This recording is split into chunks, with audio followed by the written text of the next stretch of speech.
Yo, chat, what's up? What's up, chat? What's up? What's up? I keep on forgetting to move this damn thing. What's up? What's up? What's up? How we feeling? How we doing, guys? What's up? We got here? We got Gussie Destroyer. Ooh, Gussie Destroyer. Okay. Hybrid 99. We got Matthew Bassett, Darius G, One Greg 7, Just in Time. I love it. Just in Time. People are commenting about the music. The song I used for the intro was Five Nights at Freddy's Ultimate Custom Night. I just like the song. It's cool. Has a nice little bum. It's ominous. I don't know. I just like it. I'm probably going to end up changing it. I feel like for right now, like every other week, I'm going to change the intro song to the streams to like a different game that I like to play. And, you know, for me, Five Nights at Freddy's, I can't say I like playing Five Nights at Freddy's personally, but I love the lore. I'm very big on lore. Fallback, mi hermano, what's up, brother? How are you? If you have any Spanish viewers in the chat, Fallback is in the chat. It's one of the biggest YouTubers out in Spain. Everyone go give him a follow. That's my Spaniard brother. Can't wait to see him WrestleMania weekend. Also, just got some chicken out the air fryer. This shit is busting right now, bro. I ain't gonna hold you. Could be a little spicier. But man, I really threw down. In this goddamn air fryer. In this air fryer, I threw down, bro. Fine, bro. I'm excited for Mania weekend. See you in Philly, bro. Yeah, see you in Philly, man. Can't wait. I don't gotta go nowhere. Guys, I'm excited. I actually just got my flights booked to Tampa for Royal Rumble weekend. We're 2 weeks out. Well, not 2 weeks out. I think we're 3 weeks out technically. What? Is it 3 or 2? 1, 2. Oh no, it's 2 weeks from now. We're 2 weeks out from the Royal Rumble, and I got my flights booked. So I'm flying in on Thursday. I'm flying in from Philly to Miami because I'm going to be going to a show in Miami first. And then the morning after on Friday, I'm going to take the train from Miami to Tampa and stay in Tampa for the next 2 days. Because, you know, Friday is GCW. They're having a show. And then Saturday is the Rumble. And then I think I leave out Sunday morning. So I'm excited. I'm hyped.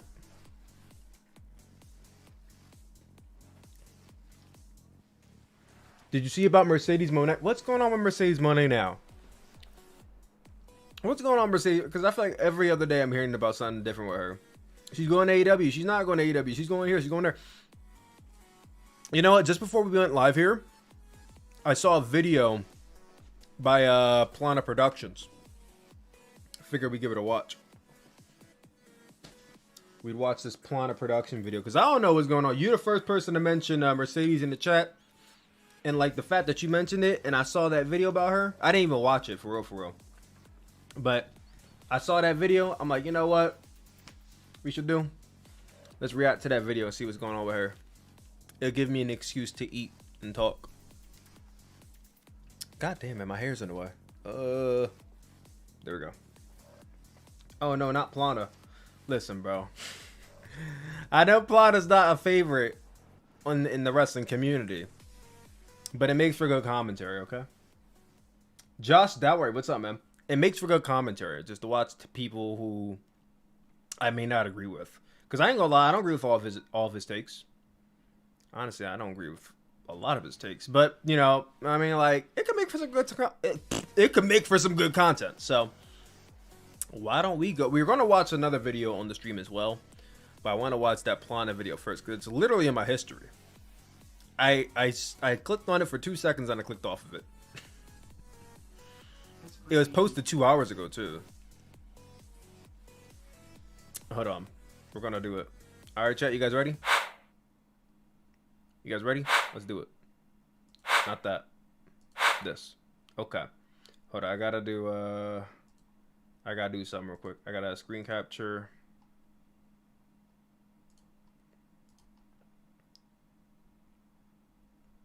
And this one. There we go. There we go. We're going somewhere. We're heading somewhere.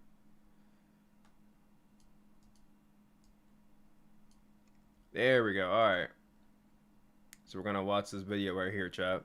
This is from Plana Productions. It says, I don't know what to believe anymore. And I'm not going to lie. His videos tend to be very clickbaity.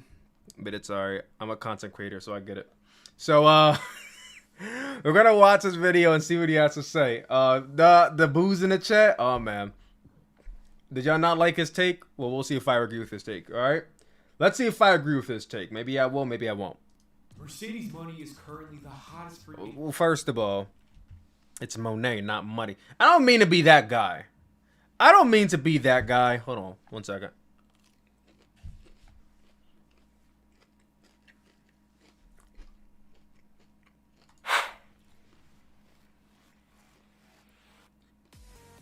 I don't mean to be that guy, but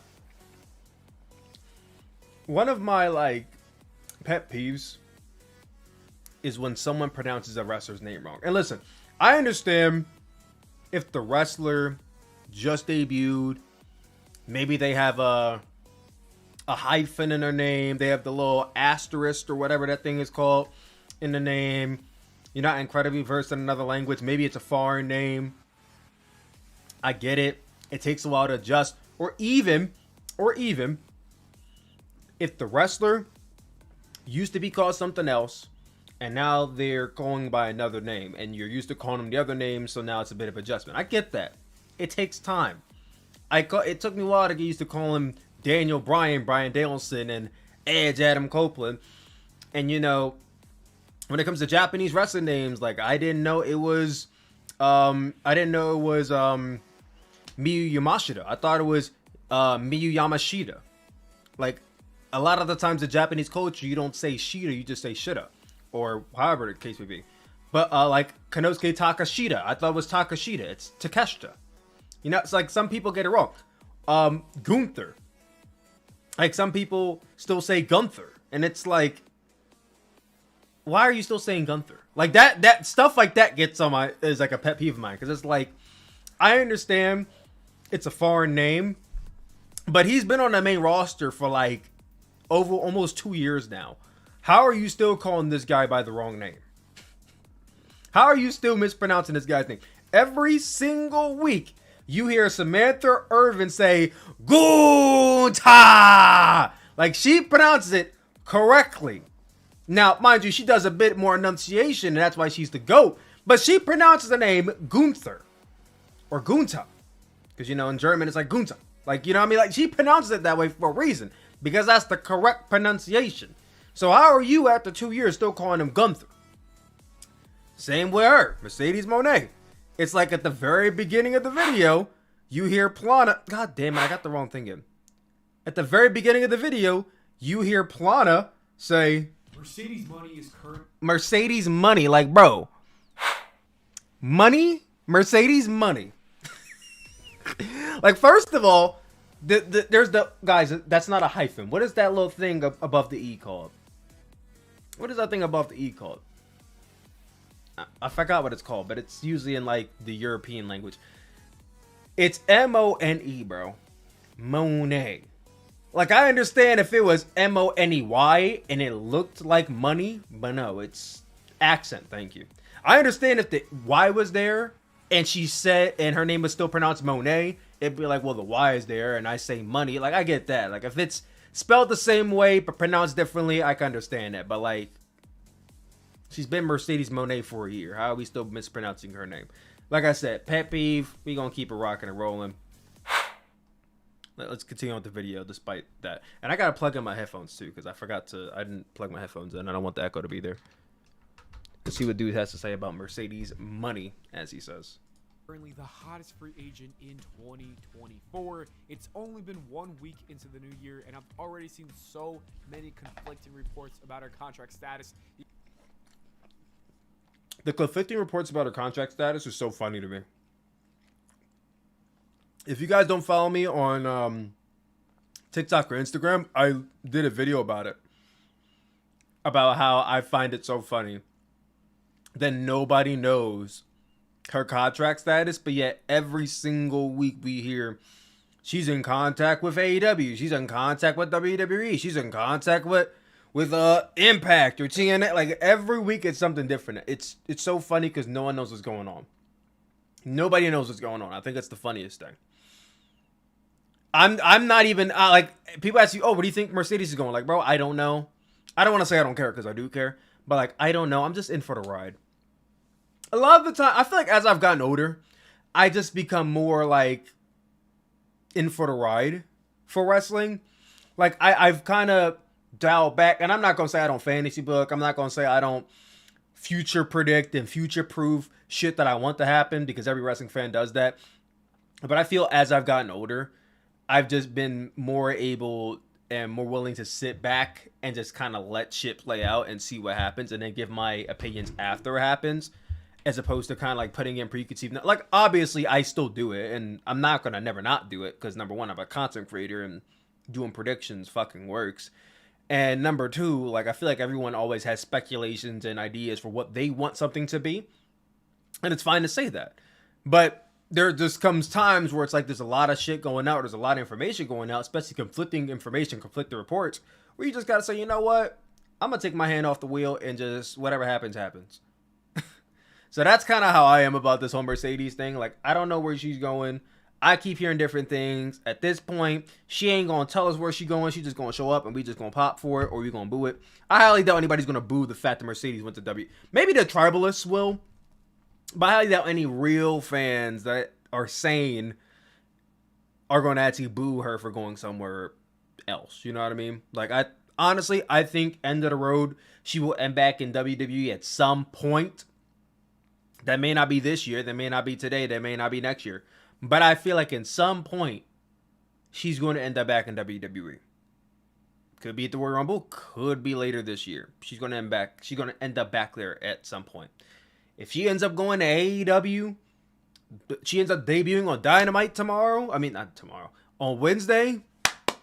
Kudos to her. I'm all about it. I'm all for it. Let's go.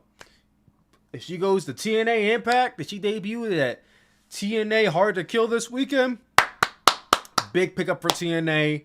You might even have a new viewer out of me. But if she don't go nowhere, that's cool too. So we just gonna rock. We just gonna rock. Shit.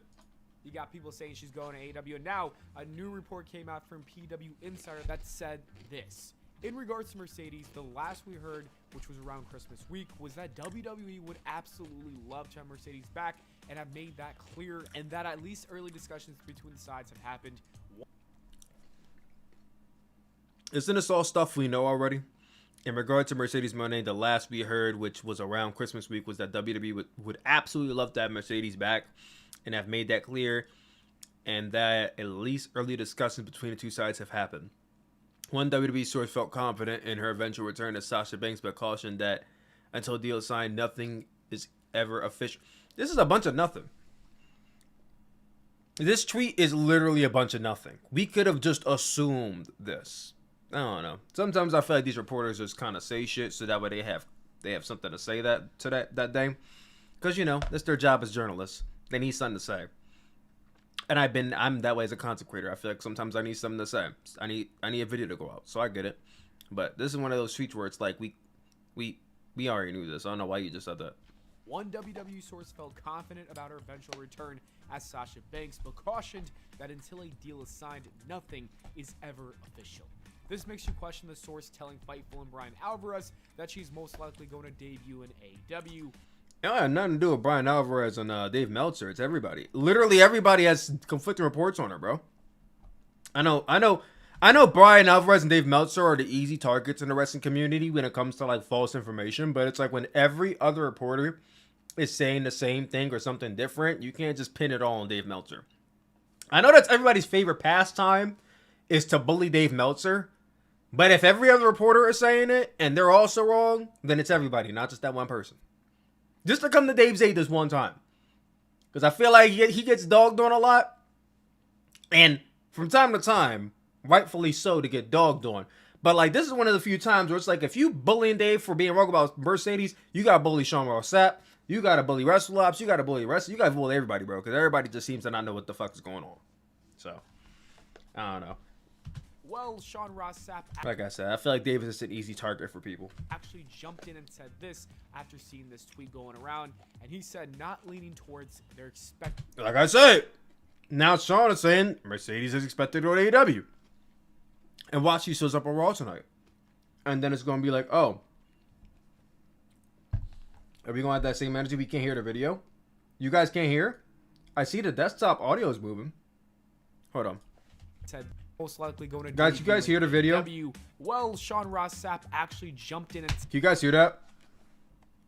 Making sure everything, because I know you can hear it. All right, cool. Because I know yesterday you guys could hear the audio, but I couldn't. So I don't know what. Sometimes my PC be acting up. So as long as you guys can hear it, that's cool. Said this after seeing this tweet going around, and he said not leaning towards they're expecting. Mercedes is expected to go to AEW. And then Andrew Zarian also jumped into the mix saying this, just to add a little more to this, I have no clue when a debut is scheduled. I was told very soon. It could be next week or a few weeks out. I have no insight currently. I have no clue when the debut is scheduled. I was told very soon. Could be next week. Could be a few weeks out. I have no insight currently on the date. Like I said, bro. It's really, really low volume. All right, I'll turn it up to the highest setting. So let me know if your eardrums get blown out or not. But like I said, bro, I'm just in for the ride. I'm not even putting my hat in on this whole Mercedes Monet thing. I'll talk about Mercedes when she actually debuts, but it's like all this going on. It's like, no. I feel like it's much to do about speculation that we don't know about. On a date. To make things even more confusing, an AEW source reached out to say that the company's absolutely been in contact with Mercedes, and I said, if you don't think we are in the hunt, you are crazy. And when you hear that quote, it makes you think that Mercedes has not signed anywhere just yet, because being in the hunt is a lot different from finishing the hunts. I really don't know what to believe right now. Until Mercedes debuts in AEW or returns to WWE as Sasha Banks, I don't think it's a good idea to believe any of these reports as sounds like the best thing to do, honestly. Don't believe anybody until she actually debuts somewhere. Now, an interesting thing to point out is that Mercedes did post all of her WWE gear on her IG. That'd be a lot of reasons why the fans be freaking out online. They put so much stock and energy and trust into what these faceless online reporters have to say that when they're wrong, they feel like their trust has been broken. They feel so betrayed, like, oh, how dare you report something false online that I could have easily just kept on scrolling by. Oh, my trust. Oh, my abandonment issues. I don't know how to feel anymore. Like, I don't get it, bro. I don't think it's that deep. I don't think it's that. That's how I see a lot of y'all, not y'all specifically. That's how I see a lot of y'all wrestling fans acting on Twitter when reporters get the shit wrong. And I think it's so weird. Like, it's so performative. Like, oh my God. They were wrong about something. It's not the end of the world. You don't even have to fucking listen to them anymore. But like I said, they let the bully people online. That's the internet for you. That's Twitter mainly. Story the other day. So is she trolling us? Does that mean anything? Or are we looking into it? I don't know. Like I said, until I see her with my eyes in AEW or WWE, I don't know what to believe anymore. In other news, there's an update on Liv Morgan and her arrest from a couple. Yeah. The real star. This is what we came to see. Don't make a fuck about Sasha. Let's talk about Liv. Weeks let me stop. I like Mercedes. ago, PW Insider reported this. On January 2nd, 2024, the more serious charge against Morgan, possession of possibly synthetic cannabinoid, was dropped from the criminal case against her. Her remaining charge, possession of marijuana, not more than 20 grams, was... I ain't gonna lie, bro. I heard her. And that black chick from Orange is the New Black, I heard they had a banger 5-star match in Florida County Jail. Just what I heard, though. When the tapes get shared, I'll let y'all know. It's not anything online. It's on some PWG shit where they only do, like, physical media, public distribution.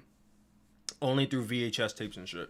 When it goes out, I'll let y'all know how it is. Transferred. But I heard it was, like, on some, like, Okada Tanahashi type shit. To the county misdemeanor. Like, she really blew everybody away in that fucking prison. All like 20 other prisoners and like maybe 5 other guards all gave her a standing ovation once it was over. Real shit. Believe me, I'm just a person online, so believe me. Misdemeanors court. And if you do believe me and I'm wrong, then by all means, fucking bully me online when I'm wrong. Division, and her scheduled arrangement on February 12th at the Sumter County Courthouse has been canceled. Instead, there will be a status conference related to her remaining charge on February 20th. The charge of possession of marijuana is a first degree. It was just weed. At least she didn't pull a Sunny or anything like that. Thank God she didn't like. I mean, yeah. Thank God it was just weed and like she wasn't drunk driving or something. But yeah, I feel like of all things to get arrested for, being busted for weed is kind of like, damn, bro. You couldn't have waited until you got to where you needed to go. I don't know, man. As for somebody who doesn't smoke, I mean, I'm not gonna say I never smoke, but from somebody who doesn't regularly smoke almost at all, I'm just like, you couldn't have waited until you got to where you needed to go. Do that. And I think she was in possession. Like, I don't think she actually was doing any of it. At least it didn't say that. Hold on. Possession. Yeah, possession doesn't mean she was actually doing it in her car. So, you know, I even take that back. She wasn't even doing it. So, but still, just gotta be careful about that shit, you know? Misdemeanor in Florida. It can be punishable up to a year in jail or probation, along with a $1,000 fine. Conviction of possession also results in a 6-month driving license suspension, random testing, and all the reimbursement. Do what you want on your own time, you know what I mean? Just be careful about it, especially when you're within the law. Of all fees related to the one sentence. Thankfully, the more serious charge has been dropped, but unfortunately, it's looking like the other charge is also somewhat pretty serious, and it could lead to some time behind a cell. I really hope that isn't the case, because that is ridiculous. It's 2024. People should not be getting in trouble for this kind of stuff. Liv Morgan should be in a WWE ring, putting on some classic matches with a bunch of her co-workers. Hopefully, the Liv Morgan put on a classic match. I don't know, man. That's a stretch. other charges I ain't gonna say that she's bad in the ring, but I don't think I've ever seen a great Liv Morgan match. dropped, and she can get back to her normal life. No hate shit, just real shit. On a happier note, Cody Rhodes was recently asked to be the best man by a fan at a WWE live event, and the American Nightmare agreed. Let's roll that clip. Says Cody, be my best man.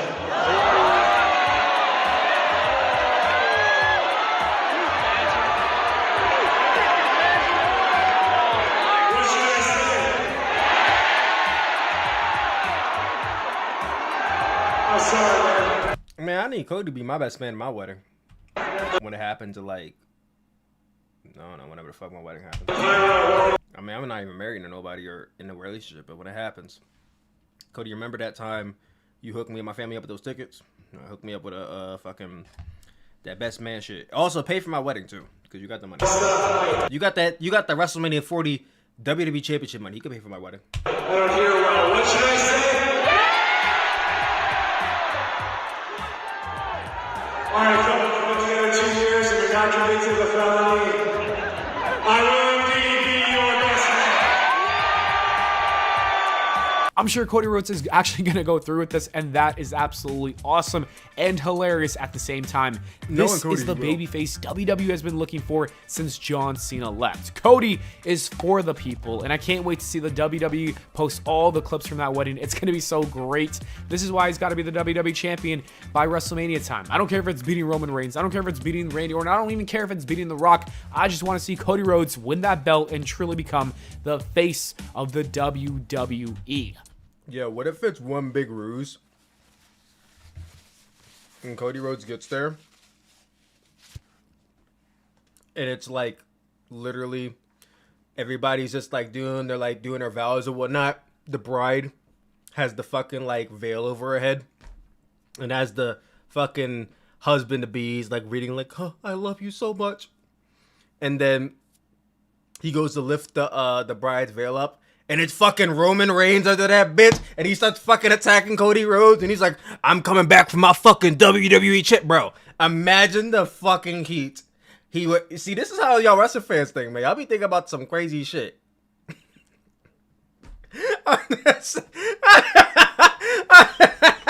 It's Roman Reigns under the fucking rain dress. And he fucking attacks Cody. Yes. It sets up their match at WrestleMania 41. I'm trying to tell you, man. You gotta three-peat it, bro. You can't just do it once or twice. You gotta three-peat that shit, bro. We gotta run it back at WrestleMania 41, man.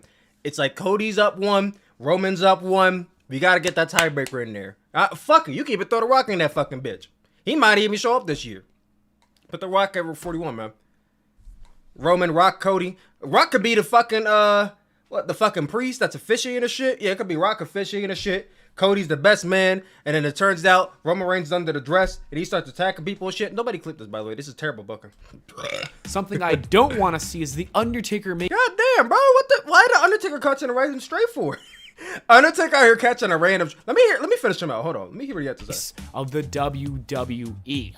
Something I don't want to see is the Undertaker make a return to the ring for Bro, Undertaker catching a random ass stray for what? another match. Is it going to happen? Probably not. Wait, what? The face Where does of it even the come from? WWE. Something I don't want to see is the Undertaker make a return to the ring for another match. Is it going to happen? Probably not. But Mike Chioda said that the Undertaker looks like he's in great shape after having... Ah, shit. I'm saying, like, where the fuck is this even coming from? I don't want the Undertaker to return to the ring. What? Why are you getting this from? Why did you even say that? Like, he hasn't even been nowhere near the ring in like 2 years. Don't jinx it. In great shape after having some successful surgeries done, and says he thinks Undertaker's got one more match. Mike Chioda could say whatever the hell he wants, but Undertaker can sit down wherever the hell he wants. It just can't be in the ring, bro. We can sit here and say, oh my god, he looks like he's in the best shape of his life until he gets in the ring and he stinks up the shit. Like, nope. Huge pass. Y'all saw how The Rock hit that spine buster and that people's elbow, and bro got up and he was gassed after that spine buster elbow drop, and he looks like the most buffed up, bulkiest, juiced up man in the universe, and even he looked gassed. So you know what I mean? Taker can be as in great of a shape, but he could be in better shape than he was in 07, and I would still say nope. Take multiple seats down somewhere at WrestleMania 40. Don't step your ass nowhere near that ring. Don't do it. I know it being the 40th anniversary is tempting, but don't do it, Undertaker. Don't do it. Don't do it, Mark. some successful surgery. Sit down, Mark. Sit down. Surgery's done, and says that he thinks Taker's got one more match in him and could see him doing one more match. Mike, please do not give Undertaker any ideas. I hate to break it to you, but no, we do not want to see another Undertaker. I mean, it's kind of funny, though, because it's like... I don't want to say who is Mike Chioda, because Mike Chioda is obviously a famous and well-respected referee, but it's like, why are we reporting what Mike Chioda said? Why are we reporting what Mike Chioda said about The Undertaker? That's like reporting what I said about The Undertaker on, like, WrestleVotes. It's like WrestleVotes reporting what I said about fucking John Cena. It's like, who cares? You know what I mean? Like, no, people care about my opinion, but it's like, it's just an opinion. That doesn't really mean it. In a grand scheme of things, it doesn't really mean anything. You know what I mean? Like, I don't know. Just feel like, why are we talking about this? Undertaker match for his sake. Let this man stay retired. Let him enjoy his peaceful life. He's had the perfect Me and you can have our thoughts and opinions on The Rock and Roman Reigns, but in the grand scheme of things, it don't mean nothing. send off with AJ Styles Not unless it happens. at WrestleMania 36. We can't have that ruined. The Undertaker needs to rest in peace, and Mark Calloway needs to keep living his retired life and just enjoy it. Just chill out. And let's end this video by doing a quick SmackDown review, because a lot of things happened on that episode. Kevin Owens defeated Santos Escobar. The match was really Santos Escobar. good. Logan Paul's commentary was honestly kind of bad in my opinion. I was listening to him. It's weird. Logan Paul has been in front of a camera for like over 10 years. Quite literally has been a part of YouTube in the early years. He was a part of Vine. He blew up on Vine and then kind of took that over to YouTube and then blew up on TikTok and Instagram and all this shit. Been doing commentary, like, you know, internet commentary. Been doing like videos in front of a camera for years, almost a decade. And somehow he's not that good on a mic. I find that so interesting. Like, how are you this great of a content creator and then you're not good on a mic? Like, respectfully. I'm not going to sit here and say that if you handed me a microphone right now, that I would be the next coming of CM Punk, because I have a speech impediment. If I didn't have a speech impediment, it'd be over for everybody on the WWE roster. But the point being, I've been in front of a camera for 10 plus years, and I'm not the best. Logan Paul has been in front of a camera for 10 years, and he's not the best. But he's also been in WWE for a year. And it's like, I feel like his mic skills have really not improved much at all. And he has a podcast. I don't know. I just feel like when you have that auditory like practice and repetition every day for so many years, like you should be really good on the mic to some degree. And I'm not saying he's bad. He's just like surprisingly not that good. I don't know. How do y'all feel about Logan Paul on the mic? Logan Paul is arguably the second best on his podcast. Well, who do you say is the first best? Is it that not the mic guy? I think the mic guy left the show, didn't he? Deadlock is better. I do agree. I do like Deadlock better than Impulsive. Impulsive do be having some good shit sometimes when I tune in, but I do overall Deadlock is funnier. It's more up my alley. You can't edit live television, unfortunately. Well, you know, that is very true. That is very true. His videos are very edited, so I do get that. That's fair. That's fair. Man, he was saying a lot of things, and I was like, what? Whatever. Then Logan Paul actually got hit in the face and showed it off on social media. That stunner cell was, by the way. Kevin Owens actually hit him in the face, and he got a bruise. Their match at the Royal Rumble should be really good. I'm excited. Sooplex, what do you think about the TNA belts? I am in love with the new TNA belts. Especially that there's so much. What's the word I'm looking for? It's so linear with how the original TNA Impact belts looked back when the company was getting its feet off the ground in like the mid to late 2000s. Like, I know they just revealed the TNA X Division title yesterday. That shit looks fire. And then today they released the TNA tag team titles, and that shit looks fire too. Not only does it look fire, but it has red leather straps. Let me hold on real quick. Let me see if I can get a picture up real quick, because that shit actually does look kind of heat. Hold on. TNA Tag Team Championships. Like, it looks so heat, bro. So heat. And then let me hold on, chat. I'm trying to get this picture up real quick. God damn it.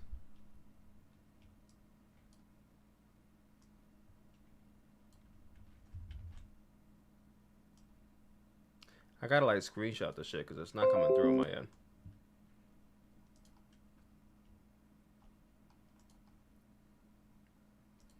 And then let me go ahead and get the one for the TNA X Division Championship too.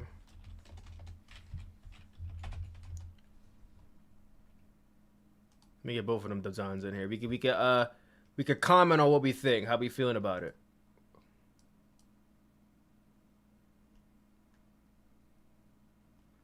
Alright, chat. Y'all can give y'all thoughts real quick before we resume this video. Alright, so this was revealed yesterday. This is the new redesign for the TNA X Division Championship. As you can see to my right. So how are we feeling about this design? I like it. I like it because A, it's giving a lot of like old TNA X Division Championship, because the OG TNA X Division Championship was like a relatively smaller belt. I want to say almost close and similar to AEW's Women's Championship version 1, the version 1 of the belt. It was kind of like that, but it had like the red X in the center. I feel like I need to find a picture of that too to really understand. You think it's mid? Bro, come on now. That can't be mid. You can't honestly think that's mid, bro. No way. No shot you think that's mid. Hold on. Let me find the OG TNA X Division. Okay, so this is the OG TNA X Division Championship, right? See, it's pretty close. It's pretty close. You have the red X in the center. The TNA logo's in there. The TNA logo's over top of the X. And then you have like the little black ribbon thing that shows you X. I think it's heat. I think it's heat. I would give that belt a solid like 8 out of 10. 8 out of 10. I think if the belt had a bit of a better like, I don't want to say form. I feel like just the way the strap looks kind of odd, especially on the face part. If the face part was either more round or more beltish shaped, it would probably be a 9. But outside of that, I think it's heat. I think it's like a solid 8 out of 10. I like that design. I like it. All right, so that's the X Division Championship, right?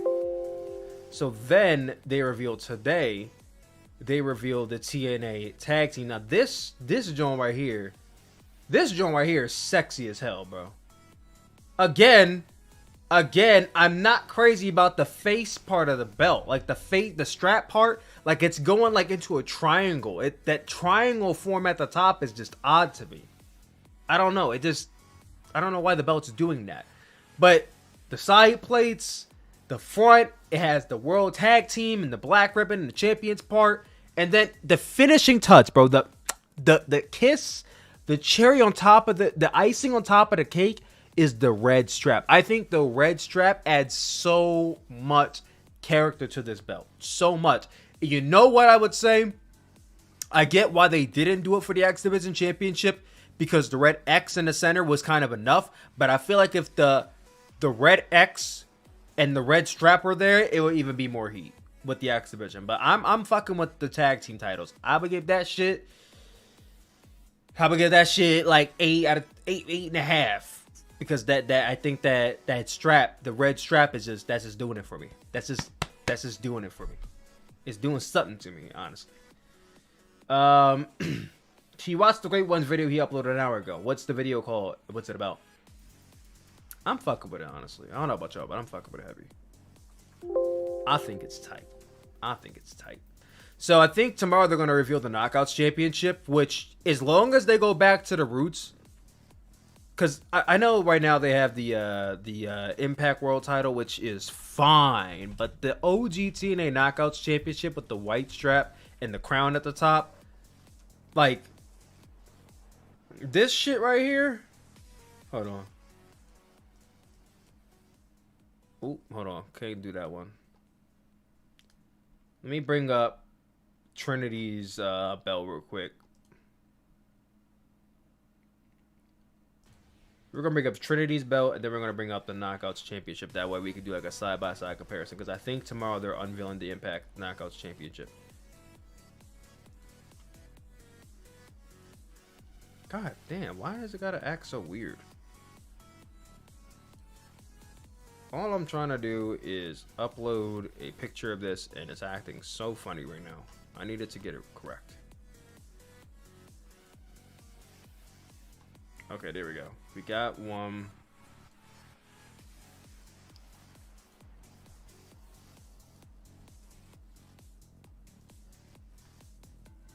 Got the other. Cool. So this is the Impact Wrestling Knockouts Championship. It's honestly, it's very, very boring. Black strap.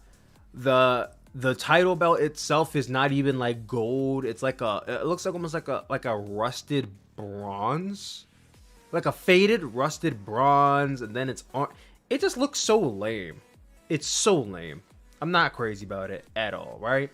But then you have the OG Knockouts Championship right here, right? Now this is what the women, the Knockouts, like Awesome Kong and Gail Kim and Mickie James in her heyday, and ODB and all of them fought for this. Now, the belt itself is nothing super crazy. I love the white strap. I think just about everybody has an infatuation with white straps in wrestling. I get it. It looks sexy, but the white strap is there. I think what gives that belt like such great like oomph is just the crown on top. Like, you had if it was just the regular belt itself without the crown, it would just be kind of boring. But it's that crown with the red thing at the very top. I think that really adds to it. And then obviously the red TNA in the center. So if they bring back this belt, but that belt was so small, so all they gotta do is bring that belt back, you know, kind of tweak it a little bit so it's not a direct copy and make it larger. We're hitting with the Knockouts Championship, for real. We're hitting as long as they keep that same, keep the crown, keep the white strap, keep the TNA logo in the center. You even got the black ribbons with the Women's Championship on it. But just make the belt bigger. Maybe swap around the little patterns on the face part. And I think it's fine. I think we're Gucci. I was playing Tekken Tag the other day too. Yeah, Tekken Tag is a go-to game, man. Tekken 8 comes out in 2 weeks. I'm so excited, man. I'm a huge Tekken mark. So Tekken 8 coming out, man. Now, the only thing I'm not hype about, the only thing I'm kind of mad about is that Tekken 8 comes out when I'm going to be in Tampa for Royal Rumble weekend. So I think what I'm probably going to have to do is I'm probably going to have to take my Xbox with me. That way I can go beat the story mode while I'm in Tampa. Because I don't think, as big as a Tekken fan as I am, and as long as I've waited for the latest Tekken release, I don't think I'm willing to wait until I come back from Tampa to play the game. I'm going to want to beat the story on day one. So I gotta take it with me. I gotta take my Xbox with me, and I gotta beat the story mode, and then that's it. And then I could play Tekken 8 for hours when I come back, but I need to beat the story mode on day one. That's just that, bro. That's just that. All right, let's get back to the video. For that one, Paul Heyman was then seen. Also, someone earlier was commenting about the Great One. What is this video called? What is this video about? Backstage cutting a really good backstage promo. I've seen the entire overarching Tekken story. Bro, Tekken's lore is outstanding. I can't wait to see what happens with Jin and Kazuya. It's weird because it's like, I don't feel like this game is really giving the sense that Kazuya is going to die. Because I feel like going into Tekken 7, we knew one of the Mishimas was going to die between Kazuya and Heihachi.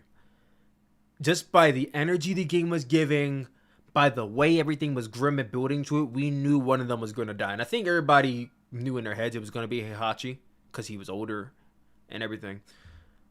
But Tekken 8 is not really giving that vibe. Like, yeah, I get that Jin and Kazuya are going to fight it off one more time, but it's not giving one of these motherfuckers is about to be in the dirt the way that the way that Kazuya and Heihachi was. Like, they got Reina Mishima coming in, which is awesome. New character, new Mishima. They still haven't confirmed that it's Heihachi's daughter yet, which I think is interesting. They got Jun Kazama coming back. They got Mama Jin back in the mix. I saw they have Ogre. Ogre from Tekken 3 is back in that shit too. So I'm really excited to see what they do with that. There's so many elements and so much I'm ready for in the story mode. I can't wait. The only thing I hope is that the story mode is longer. The story mode is longer because Tekken 7 story mode was so short. I beat Tekken 7 story mode, I think, within like 3 hours. Like with Mortal Kombat story mode, because when I play story mode with these fighting games, I just one shot that shit. With Tekken 7 story mode, it was 3 hours, and then with Mortal Kombat 1 story mode, it was like 6. It was like 6. So I'm hoping it's going to be like 4, 5, 6 hours, something like that. I just hope it's not something short. Because one thing about Tekken is that they've been leaning a lot more towards the esports side of things, which I get because that's where the bread and butter is now. But because they're leaning so much into esports, they've kind of taken away their focus on the lore and the story. So hopefully this year they tap back into the story that fans are waiting to see, and they don't push it to the side just to showcase Tekken World Tour like they've been doing for the last 6 years. That's my hoping, at least. Oh, he put over Roman Reigns while planting the seeds of many, many future matches against the likes of CM Punk and The Rock. This is why he's one of the Yoshimitsu and King. I've never really been good playing as either one of those characters, but I'm excited. Bro talk wrestling. I don't care about fighting games. Hey, listen, bro. What do you think? What do you think wrestling stems from? It stems from fighting, all right? Chill out. Tekken is a fighting game with a story that has been buried under a fighting game that becomes louder and louder the closer you get to the number 8. Yeah, you basically took the words out of my mouth. Like I said, and I get why they haven't focused on story as much, is because the focus has been on esports and Tekken World Tour and, you know, the mechanics. I get it, and that's important, obviously. But again, the story is just as important. And I feel like Mortal Kombat 1, they realized that the story is important, probably because they also realized that their esports is not as big as Tekken's. But their story is important, so they gave their story a lot of time. Tekken's story is very important, but they're not giving that a lot of time. So like I said, hopefully in 2 weeks when I load up Tekken 8 and I hop on story mode, they give it time. best in the history Like, I'm going to Japan and I'm running up a Bandai Namco, because don't play with me like that, bro. of the game. Karrion Kross and the returning Authors of Pain attacked Bobby Lashley and the Street Profits. One thing I do want to mention, The Great One's video is about Ryback returning at the Royal Rumble. I think I'll pass on that video, honestly. is that I like how I mean, I don't... do I have to watch a whole video about Ryback returning to the Rumble? I don't know. I think I'm good, bro. I mean, if you think it's that, it's hitting like that, we might check it out. But I think I'll pass. I don't really care about Ryback. WWE is listening to the crowd, and Maybe like 11 years ago when it was 2013, I cared about Ryback, but not in 2024. If Ryback returned at the Rumble, bro, I don't. Would anybody in the chat pop if Ryback returned at the Rumble this year? I'm not even trying to be a dick, but like, would anybody pop if he returned at the Rumble? For real, for real? I don't know. I would be shocked, but I wouldn't be like, oh my god, Ryback's back. This is exactly what the roster needed. It needed this. It needed the, like, no, I don't think anybody's gonna be like that, bro. You'd just be like, oh, Ryback's back. Okay. and they understand that the fans are not booing Bobby Lashley. Yeah, all of 25 wrestling fans that remember Ryback are gonna pop, I guess. And they're keeping him and his boys as baby faces. I feel like it would have felt way too forced if they tried to continue going down that heel route. I would deadass stop watching unless he gets eliminated. Alright, stop playing. You would still watch the Rumble. Be quiet. You know you still gonna watch the Rumble match. Don't stop playing. Stop playing. Got out of therapy just in time. Hey, Big G MGM, man. What's up? What's up? You don't really gotta force things. You know, you gotta listen to the fans. I don't know what bro's yapping about, but we about to click out of this video. You're talking about the Great One, so let's see what the Great One was talking about. All right, let's see what the Great One, Let's see what the Great One's talking about. 11 minutes and 19 seconds. Oh man, that's kind of the cut. Oh, so it's kind of like that thing that Brandon does. Everything does. All right, well, we might tap in for a second. 30 number entrance. 3. His video is much louder than Plana's. Let me turn his shit down. He is much louder. Plana just is speaking very quietly, I guess. 30 number entrance. 3, 2, 1. Who is it? Oh my god! It's the Cheeto Man! Oh my god, I'm so happy right now. This is the vision, people. This is the vision. The Cheeto eating, Shrek kissing machine. God, I've missed Ryback. And I know what you might say, what you have in mind. The Great One. You have beef with Ryback. And yes, if you type in the Great One Ryback on YouTube, you might see a few videos. Just a few. I'm good. I'm good. I don't think I need to watch the rest of that video. Listen, all due respect to the Great One, I don't know him. He's probably a good guy. He's probably a cool guy to talk to and everything. But the super jump cutty, like the super jump cutty 2020 like edits, too overstimulating for me. I can't do it. That's way too overstimulating. I can't get into it. I can't get into it. Just based off the editing of the video, I can't get into it. Hold on, I see a video here called the Seth Rollins problem. It's 2 months old though.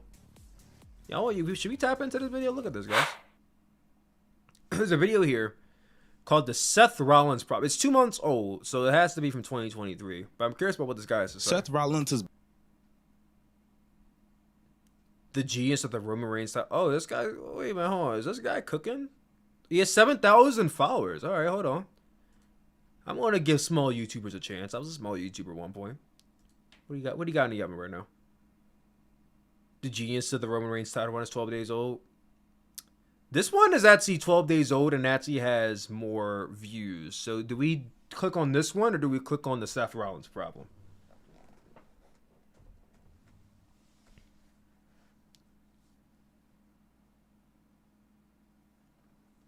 This is supposed to be an AEW video. Yeah. You like the style, but it's not. Yeah, no. Like I said, maybe like a few years ago, it would have been my taste. Just now, it's not my taste. Go check out the Roman Reigns video real quick.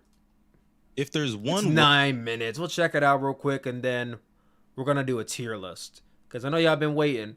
I got a tier list right here. We're gonna tier list all AEW signings from 2023. We're gonna do that right after this video. So this is the genius of the Roman Reigns title run by Omo Mustard. I like that name, Omo Mustard. word to summarize Roman Reigns' career, it is polarizing. This is a guy that when he first arrived on the scene as a member of the Shield, everybody loved him. He was seen as the loner powerhouse of the group. He had the I mean, I ain't gonna lie. When Roman Reigns first came into WWE as part of the Shield, I was rocking with him. Now, mind you, when the Shield was a thing, my favorite was always Seth Rollins. We talking Seth Rollins before the back issues and before the knee injury. It's a shame. It really is a shame because there are some people who watch wrestling now that did not live through Shield Seth Rollins. People, honestly, hold on, I need y'all to come close real quick. Hold on. Some people out there don't realize just how fucking beastly Seth Rollins was when he was on his hungry shit in 2013 to 2014.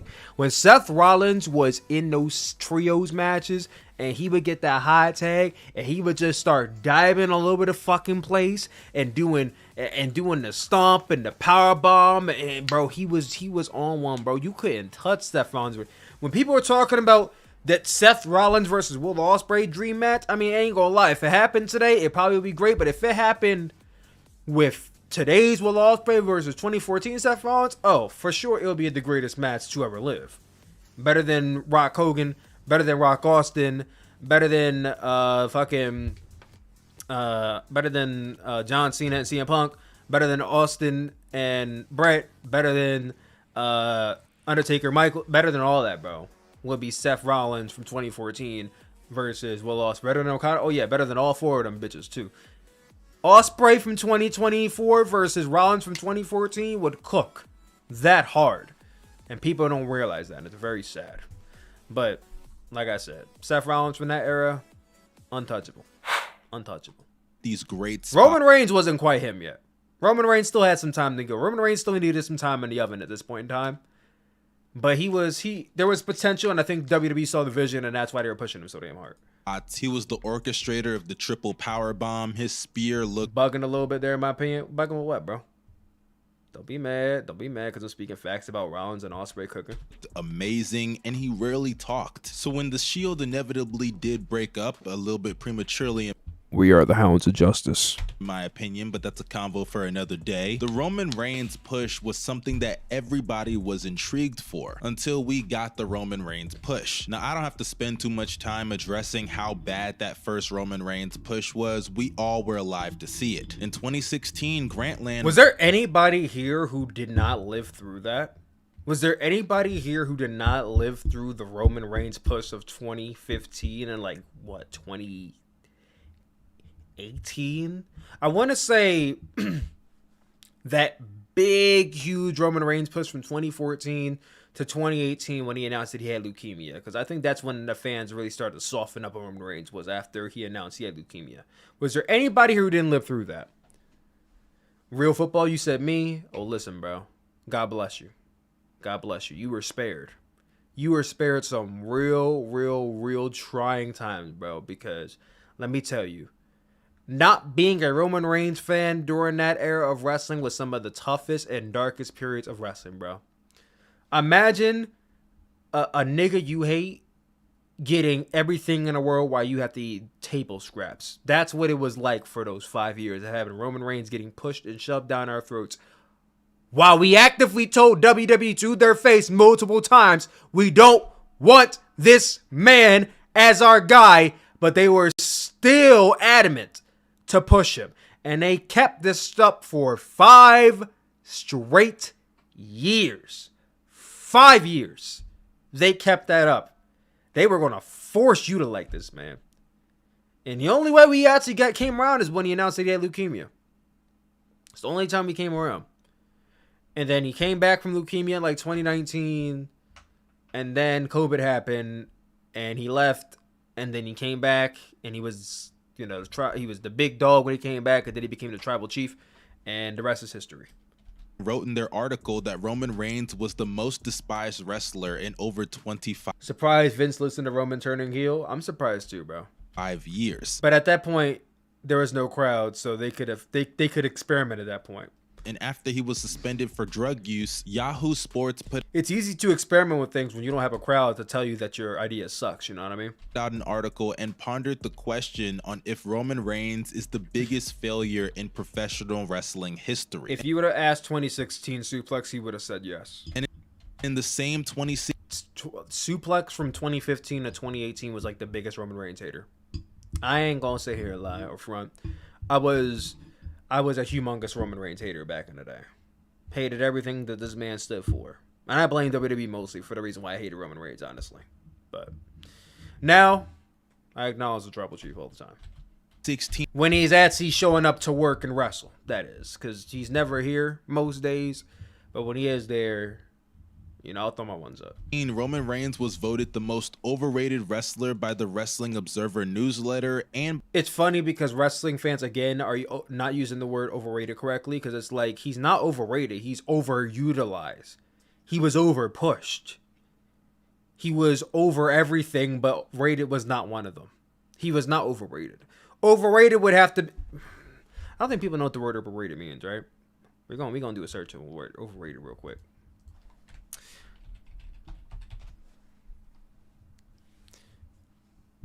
The word overrated means rated or valued too highly. And it's like, okay, rated and valued too highly by who? Not the fans. The fans hated Roman Reigns. So unless you're talking about WWE overrating him, then yeah. But it's like in that case, you wouldn't say they're overrating him. You would just say they're overutilizing, overbooking him. So again, fans not knowing the word overrated. by Pro Wrestling Illustrated, Are we surprised? No. Overexposed is the right word to use, yes. he was voted the most hated wrestler of the year. And that was the Oh, no. He was the most hated wrestler of the year for, like I said, 5 years. From 2014 to 2018. He was the most hated. first time a babyface was voted that since 1972. But then the pandemic happened and everything changed for WWE. Roman Chat, did we have a wrestler who was a babyface and was as hated as Roman Reigns before him? Because I'm drawing a blank. I feel like... No. Wait a minute, hold on. John Cena was really hated before him. Yeah, John Cena, right? Right? Yeah, John... Here's the thing. I think the only reason why revisionist history, I feel like, the reason why people don't talk about the John Cena hate as much is because for all the people who booed John Cena, there was just the amount of people who loved John Cena. Like, I don't feel like there was ever like a primary John Cena's getting booed. Like, there was always like there might have been some weeks or some cities you went to where John Cena was getting like 80% boos, but there was always still that 20%. You know what I mean?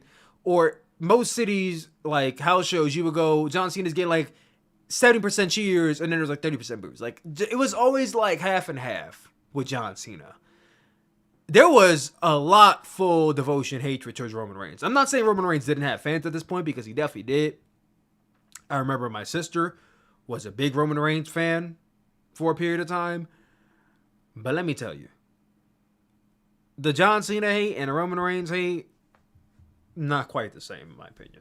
Reigns' time, But you can obviously say that John Cena was the last man that had that level of hatred. I could definitely like agree with that. in the company was almost up due to his contract, and I'm pretty sure he was going to stay, but the threat of him leaving and tying into his contract negotiations that Not really. Cena had a shit ton of kids that cheered him. Only twice Cena got extremely booed, and that was ECW One Night Stand and Money to Bank 20.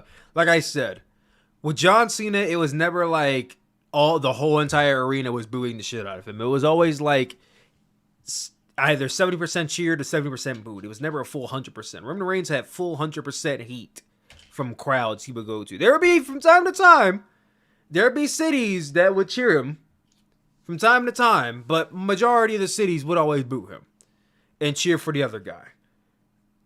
John Cena, it was the case maybe two hands. We could count that occasion, but for the most part, Roman Reigns, it was two hands full every week. So that he needed to turn heel and align with Paul Heyman really not only changed his career for the better, but the company as a whole. Roman's character took on a whole new level, and he was able to take his cousins along with the ride. As we're now at the point where Roman Reigns has been champion over WWE for over 1,200 days. And you would think I'm going to be so happy when I never have to hear this goddamn record ever again. Like, we're living in history.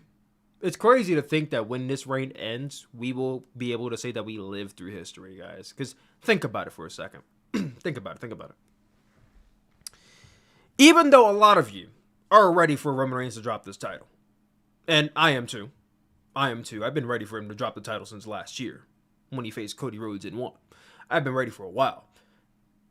But for all of you who are like ready and like, oh my God, he got to drop a Royal Rumble, think about it this way. You are living through history because we are never going to see a reign this long, maybe ever again in our lifetimes.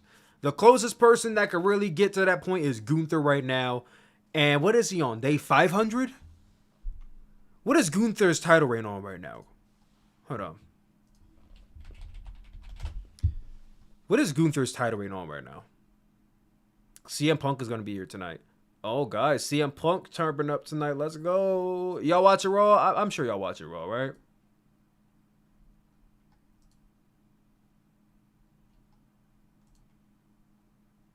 Gunther's on day 576. It's going to take Gunther another, basically, year and a half of being champion to even come close to where Roman Reigns is now. It's going to take Gunther until 2026 to come close to where Roman Reigns is right now. And I don't think Gunther is holding the title that long. So again, we are never going to see a reign like this probably ever again in our lifetimes. We are living in history as we speak. So just remember that. But at the same time, even though we are living in history, I am so over hearing 1,200 days, 1,300 days, the longest reigning champion of the... I'm so tired of hearing that shit, bro. Like, can we have somebody else hold the title? That way I never have to hear fucking Michael Cole to remind me of how long this reign's been going on for. God damn. Think that fans would be very happy with Roman Reigns' character. I think bringing Breaker should be... No, it should not be Breaker. It should be Ilya. Ilya is the one who should beat Gunther, not Braun Breaker. Braun Breaker already beat Gunther. He was the last person to pin Gunther, as a matter of fact. I don't want to see Breaker pin Gunther again. Let it be Ilya. And for the most part, they are, but fans still are not satisfied due to the fact that Roman Reigns has basically become the new Brock Lesnar. As we all remember, when Brock Lesnar was the champion in WWE, he was not on every show. He was a part-timer. That didn't change just because he became champion. And now Roman Reigns, within the last year and a half, has now switched over into basically being a part-time wrestler. And I said it before and I'll say it again. Roman Reigns has definitely earned the right to be a part-time wrestler. I mean, the guy quite literally spent 5 years of his career being the top guy and being treated like dog shit by fans. Then went on to spend the next 4 years of his career being the most adored wrestler of our generation while also being a heel who's hated. Like, he's been carrying WWE on his back, whether you like it or not, for the last decade. And he has earned the right to be part-time. We basically saw a John Cena run again. John Cena basically had a run from 05 to 2015, y'all would say? 2016 is when a John Cena end release, when it really ended. Which I'll say was 2015, 2016. Well, not counting John Cena's two week-long reign as WWE champion in 2017, when was John Cena's last WWE title reign? Not counting the WWE Championship reign that ended like 2 weeks later by like Randy Orton or Bray Wyatt, whoever the hell it was. When was John Cena's last title run? Was it like 2013? 2013? 2013? 2014, because that's who Brock Lesnar won it from. So 2014 was the last world title run for John Cena. So if we do the math from 05 to let's say 2015, 10 years. Roman Reigns considerably has been on top in WWE since 2000 and you can say 14 or 15, give or take. From 2015 to now 2014. So he's had basically equally, maybe a year or less amount of time on top as John Cena's had. We lived through a 10-year-long reign of Roman Reigns as the top guy. He has earned the right to be a part-timer. So when people say, oh man, Roman Reigns is a part-timer, he never shows up to work, like I say it, but I say it jokingly. I don't fucking mean that. Like I said, I think he's earned it. He's been on top for so long. He's earned it. But the thing is, when you're on top and you're the champion and you're also part-time, that's when the issue comes in. Because you should be an active champion who's on TV, maybe not every single week, but on TV some weeks out of the month. Most weeks out of the month. And there was a period of time where Roman Reigns was on TV most weeks out of the month. And that was 2022 when he was in the heat of the run with the heat of the storyline with Sami Zayn and the Bloodline. He was on SmackDown most weeks. But now that that's over, he don't need to be on TV every week. So it's like, yeah, so now that he doesn't have to be on TV every week, take the title off of him. You know what I mean? If he's going to be in that Brock Lesnar role until he retires, because honestly and truly, I don't think Roman Reigns is ever going... Once you go from full-time to part-time, like, most people who work in any... I don't know the entire age consensus of the chat, but I'm 26 years old, and I've been working full-time at my job for going on 3 years. And most adults who I've talked to who've been working full-time at their jobs for over like 5 to 10 years, when they plan to go part-time, they don't ever plan to go full-time ever again. Like, when you've worked full-time for many, many years to decades of your lifetime, and you go part-time, that is basically, you are one step closer to retirement. When you go full-time, people mostly work from part-time to make it to full-time. And then when you go full-time to part-time, you are 1 foot towards retirement, and then you retire at the part-time. Most people are not going from full-time to part-time to back to full-time. Unless something happens and you need the money, then you go back to full-time. But like I said, most people, once they go part-time, that's it. That's it. They are 1 step towards retirement.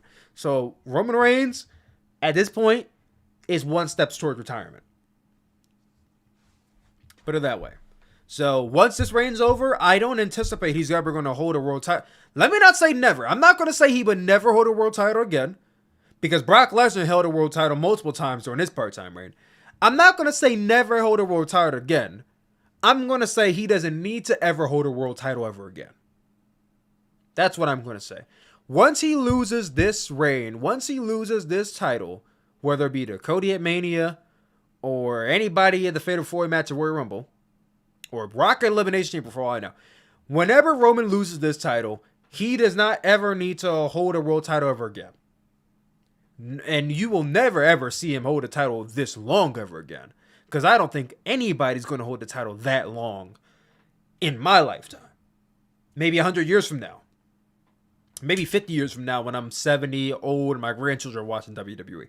But nobody in my youthful lifetime is going to be holding the title for this long. What I do want to see is once this title reign is over, I would love to see Roman Reigns go after like an IC or US title. The same way John Cena basically elevated the US title in 2015 with the open challenges. I'm not saying I want to see Roman Reigns do the open challenge, because like I said, he's part-time now, and when John Cena did it, he was full-time. I want to see Roman Reigns do that same thing John Cena did, maybe win the IC title and fucking skyrocket that fucking belt. Because at that point, whatever Roman Reigns touches will be gold.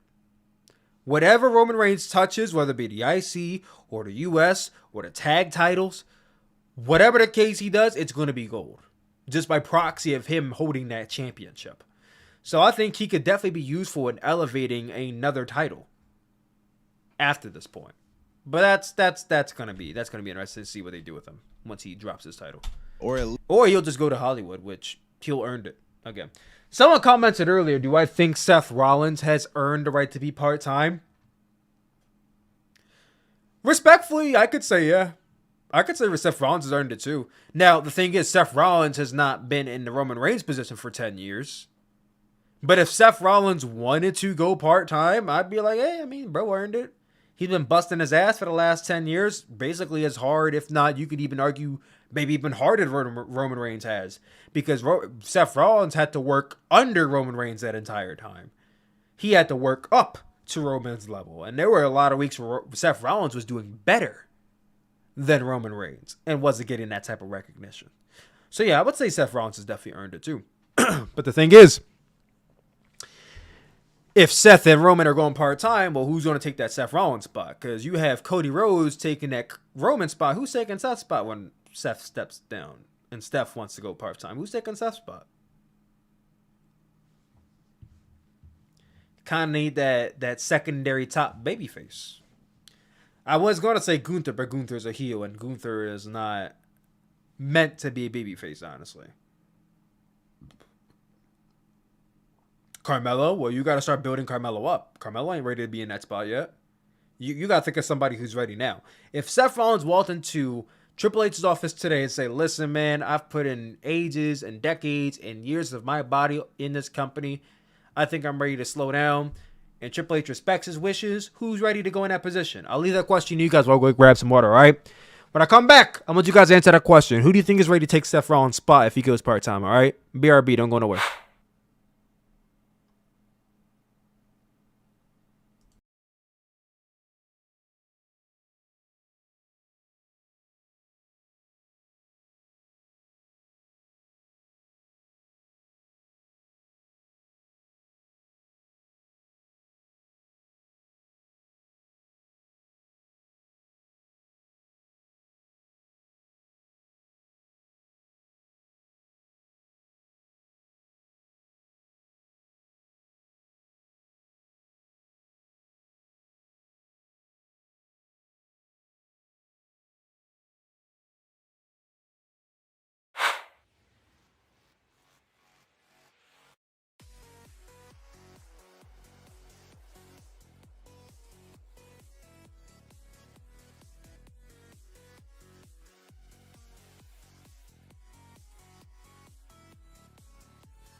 Thank you for saying that I'm muted. I almost forgot that I muted myself. Finn Balor, Gunther, Drew. Okay, again, I'm not going to say Gunther because I know how you're thinking about it, but from a position perspective, you'd be right. But Gunther's not meant to be a babyface. I'm thinking about like someone who could be a secondary top babyface, the way that Seth Rollins is a secondary top babyface under Cody. Finn Balor, I'm going to say no, only because Finn Balor is like in his close to mid 40s, and you want to be building your company around somebody in their 30s or 20s. So I'm gonna say no to Finn. Drew's already been with WWE for so long. He's had that run already. So I'm gonna say no to Drew. Carmelo's not ready. Well, Cody's gonna be in the Roman Reigns spot again. Dragunov, well, like I said, who's ready now? Dragunov's not ready now because he's not on the main roster yet. Tyler Bates not ready yet. Jey Uso, I can see Jey Uso's an interesting one because we're only like what, a few months into Jey Uso's single run. So I think Jey Uso, we gotta see how much longer. I'm not gonna say no to Jey Uso, right? I'm not gonna say no to Jey Uso. However, we have not seen him working singles long enough for me to say yes to that. Because Jey Uso, for the last 13 years of his career, has been a tag team guy. One of the greatest tag team guys WWE's ever had. But he's been a tag team guy for almost 15 years. He is now getting into a singles run, and he's doing a good job. He's doing a very good job. But his singles run has only been going for 6 months. That's not long enough to put the stamp on somebody and say, yeah, you're ready to be the number 2 guy in my company. Like, no. I don't think 6 months. Come back to me in a year. Come back to me mid-August and ask me if I think Jey is ready, and I'll give you an answer. Because Jey hasn't even won a singles title in WWE. So I definitely can't tell you if he's ready or not. We don't even know if he's IC title ready yet. You know what I mean? What does Jey Uso's singles run look like after this match with Jimmy is done at WrestleMania 40? What does it look like?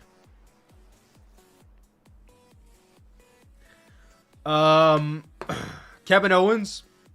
Nah, Kevin Owens has always been in that comfy number 3 spot, and he's been like that for ages. I think he's fine in that number 3 spot. LA Knight.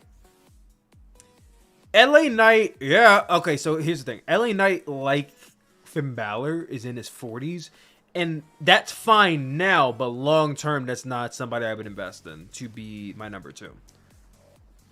Like I said, that's for right now, LA Knight is fine.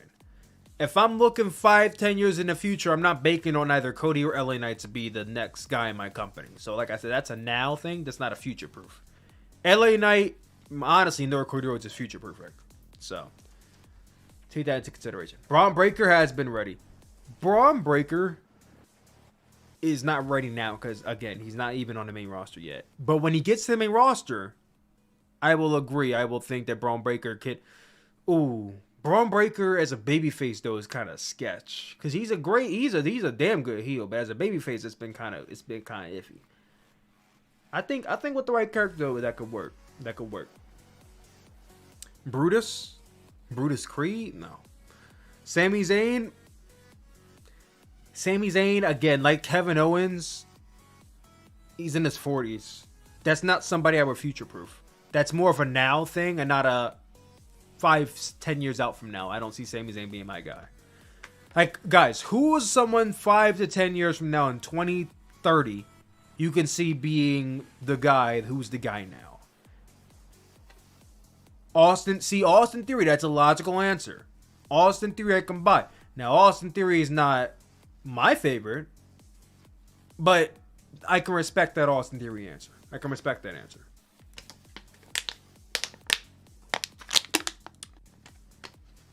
MJF? Yeah, I can see MJF being a number 2 guy in WWE 5 years out from now. I can see that. Because MJF, I think, is signed to AEW for like maybe 4 more years. I think once his next AEW contract is up, he's probably going to WWE. Or I think he likely would go to WWE. And he will be the guy once he goes there. So yeah, MJF is definitely one. Trick Williams, 5 years from now, I can see that. They're going to need that big black star, so Trick was definitely that guy. Ricky Starks, I could see Ricky Starks being in that position too. Xavier Woods, I don't know, man. Xavier Woods, I feel like if they wanted to, they would. Xavier Woods is one of those cases where if they wanted to, they would, and for 10 years they haven't. So they made Kofi WWE champion, they made Big E WWE champion, but Xavier they have not. So that should tell you what they think about Xavier Woods in that position. Zoe Starks, yes, I can see Zoe Starks definitely going after the WWE Championship in 10 years. Yep. All right, let's finish out this video real quick. At least not the full that way we can get into this tier list before Raw starts. Timer he used to be. And it really has so many fans salivating for him to drop the title. And with so many people complaining about this, I honestly think it is great. Not only that Roman Reigns is part-time, but the fact that people hate it so much and want to see him drop the title. For one, hey yo, Young Mustard's on Twitter, someone at Young Mustard, and then let him know that I watched his video. Roman Reigns is not a babyface. You should not be cheering for him. Sure, there are cool things about Roman Reigns. He's a lot better than he used to be. Like I said, much respect and support for the smaller content creators out there, because I was where they were at one point. And I'll always still respect to the ones that are putting out good shit. And the guy just is badass. But at the end of the day, someone said Montez a good choice. When he breaks apart from when they unshackle him from Angelo Dawkins' other ankle, I will agree with you. But he's almost a certified tag team guy for life until they actually unshackle him. So. Montez Ford is where Jey Uso has been for the last 11 years. Like, we never knew Jey Uso was this good until he broke apart from Jimmy Uso. So until they actually, again, unshackle Montez Ford from Angelo Dawkins, we're never going to know. So even though I want to say yes, I got to say no. Not supposed to cheer for Roman Reigns. You're supposed to boo the man. And I don't think fans truly understand that the art of a heel is to get you to hate that character. And if they're champion, make you want to see them lose that championship by any means. To be honest, the combo should be who's going to be the next Roman. That Thanos level villain is hard to replicate. Who's going to be the next Roman? Nobody. I don't think anybody is really going to come close to the aura, to the magnitude, to the energy, to the promos, to the no one's coming close to this reign. No one's coming close to what Roman Reigns has done for the last 4 years. And I'm not trying to glaze the shit out of him the way it sounds, but I don't think there's anybody coming close to this. I think it's best that someone try to be the next them before they try to be the next Roman. That's like asking who's going to be the next John Cena, or who's going to be the next Rock, or who's going to be the next Austin. Like, nobody can replicate what Austin or The Rock or John Cena or disrespectfully Hulk Hogan with The Undertaker. No one can replicate what they did in the same way that nobody's ever going to replicate what Roman Reigns is doing right now. So who's going to be the next top heel should be your question, not who's going to be the next Roman Reigns. I see what you're going for, but don't think with the mindset of who's going to be the next him, because nobody's going to be the next him. There's only one Roman Reigns right now, and forever will be the next Roman Reigns. It's who's going to be the next top heel. And honestly, the next top heel can be Gunther if they actually push him to that right magnitude. Because it's like Gunther's reign right now as IC title, you can argue is relative to what a world title reign should be like. You could even argue that Gunther's reign as IC title is basically kind of like a not lesser, because I don't want to say lesser. It's a altered version of Roman Reigns' championship reign as world champion. I don't know how to put that without making it sound like I'm saying it's a lesser version of Roman Reigns, but it kind of is. Kind of is. So Gunther definitely can be the next top villain in WWE. Another one could be Braun Breaker. He could be the next top villain in WWE.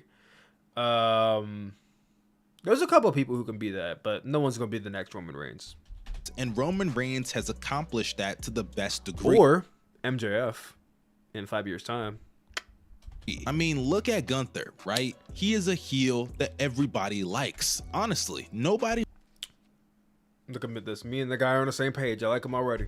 really hates Gunther. When he has matches, sure, people cheer for the babyface, but that's usually just because people want to see a title change that happens in wrestling. But after all these Gunther matches, now that we've arrived at the end of the year, so many people love him. Meanwhile, Roman Reigns is a heel champion, and so many people despise him and want to see him drop that title badly. I mean, even if you don't hate Roman Reigns and you just want to see him drop the title, that's still I mean, to be fair, we can't sit here and act like there aren't people who still like Roman Reigns, because even though everybody in the chat collectively wants to see Roman Reigns lose really badly, does anybody in this chat actually dislike Roman Reigns, the wrestler? Does anybody in this chat actively dislike Roman Reigns as a wrestler or a performer? You just don't like him? Because I feel like the majority of people like Roman Reigns, they just don't want to see him as champion anymore, but I could be wrong. Do you not like Roman Reigns, or do you just not like the reign that he's having? Because those aren't the same thing. You can like Roman Reigns and not like his reign. That's me. I like Roman Reigns. I don't like his reign right now. I like his reign. I don't like how long his reign has gone on for. But I wouldn't say I don't like Roman Reigns. Helen and Jason Titus doesn't like Roman Reigns. Okay. So what's the Roman Reigns hate for? So why don't you like Roman Reigns? His matches are definitely not my cup of tea. Okay, I can respect that. He's the worst man in the world. I mean, that's definitely an overstatement, bro. I spit on his career. I hate that man with every fiber of my being. Well, why? Why? Why do you hate him so much? Because it sounds like you hate this man, which that seems very, very parasocial. How do you hate a man you don't know? What do you hate about him? Like, what you're saying right now is how I used to speak about Roman Reigns like 10 years ago. I could never see myself speaking about a wrestler like that today. I could never see myself hating a wrestler today. Could never see myself saying that. Sooplex, I have a question. We'll answer it, man. Ask it, man. I like Roman. I remember really rooting for him during his redemption arc from like late 2017 to 2019. I hate Roman because he stole my gimmick, he stole my title reign, and he stole everything from me. All right, bro. You joshing. All right, bro. Fulfills his role. The second thing about this that I find so funny is that everybody 2020 to 2021 was peak of Roman's reign as champion for me. Oh no, peak of his reign was 2021 to 2022. That was peak of his reign. Okay, peak of his reign as champion was 2021 going into 2022. Peak of his like reign as a character was most definitely 2022 going into 2023. Because, like, I think everyone can agree that the peak of the Bloodline story arc was, like, summer 2022 when Roman Reigns and Sami Zayn and Jey Uso were having that, like, is he joining? Is he not? Are you with us? Are you not? Like, 2022 into 2023 was peak Bloodline. Peak Bloodline. I don't even remember watching SmackDown as much as I did before. Like, here's the thing.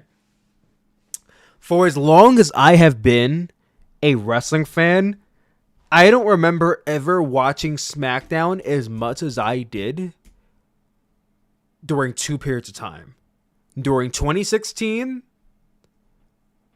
and during 2022 when Sami Zayn was joining the Bloodline. Like, I don't remember ever watching SmackDown that much, aside from 2016. So that should tell you something. Everybody is all about storytelling until they actually do real storytelling. Roman Reigns being a part-time wrestler and not always being on the What happened to the Solo Sikoa theory part 2? I ain't gonna lie, bro. I just forgot about it, honestly. shows factors I feel like it's a little too late to follow up on at this point. Into the evolution of his character. This is the same Roman Reigns that years ago when he was feuding with Brock Lesnar going into WrestleMania 34, every week was calling out Brock Lesnar, calling him a lame champion, saying that he's never on the shows and he's doing a disservice to the fans in the company. You know, John Cena said the same thing about The Rock, and then John Cena went and became a part-timer. So it's only a matter of time. Like, we say this, they say this stuff, oh, you're just a part-timing bitch and all this type of stuff. And then as soon as they realize that they busted their ass, they go part-time. You want to know why? Because they realize how fucking hard they work and how much they deserve that shit. So you know what? Even if he's a hypocrite, it is what it is. Was Roman Reigns. Fast forward and look at what he is today. Roman has literally become the exact same thing he used to hate. It fully embodies. Listen, bro. Like I said, Roman Reigns spent 10 years being on top as a full-time wrestler. He earned it. Is the statement that you either die a hero or you live long enough to see yourself become a villain. To be fair, becoming part-time does not make you a villain in any stretch of the matter. In no stretch does you becoming a part-timer make you the villain. You becoming a heel makes you the villain. Simple as that. Very similar story to what's happening right now with CM Punk and Seth Rollins. That is the epitome of storytelling, and it's only going to make the moment that he drops that title so much sweeter, especially in the aftermath. And I don't mind part-timers as long as they give 100% when they show up. Yep. Agreed. now it leads into my final point about At least we can say when Brock Lesnar wrestles nowadays, like, I mean, you can say that he phones it in sometimes, because he definitely phones it in sometimes. But I feel like most times when Brock Lesnar steps into the ring, he, like, tries and cooks. Especially when he started becoming, like, Cowboy Brock.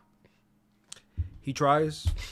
Roman Reigns' championship reign that so many people overlook. The one thing that separates Roman Reigns from a guy like John Cena is that when they were champions, for the most part, not saying it applies to every single scenario, but for the most part, Roman was able to elevate the guys that he feuded with. Yo, look at how many fucking bottles of water I have, chat. Fucking 3 empty bottles of water. And I'm drinking one right here. If you guys do not know, and you have not heard me tell you this before, stay hydrated, because I go through so many bottles of water every day, bro. Stay hydrated. Also, any water companies out there that want to sponsor me, please do. I will vouch for you, because I love water. This is Kirkland Signature. Costco's water, which Costco's not going to sponsor because Costco doesn't do commercials, but if they wanted to, I wouldn't say no. To a different level, while John Cena, when he would beat them, usually those guys would either plateau or completely fall off the face of the earth. And these aren't just my words, but John Cena himself said it and said that's a reason why he thinks Roman is the GOAT. Now, I'm not gonna Sooplex, do you watch Tranquilo Club? Do I watch his videos?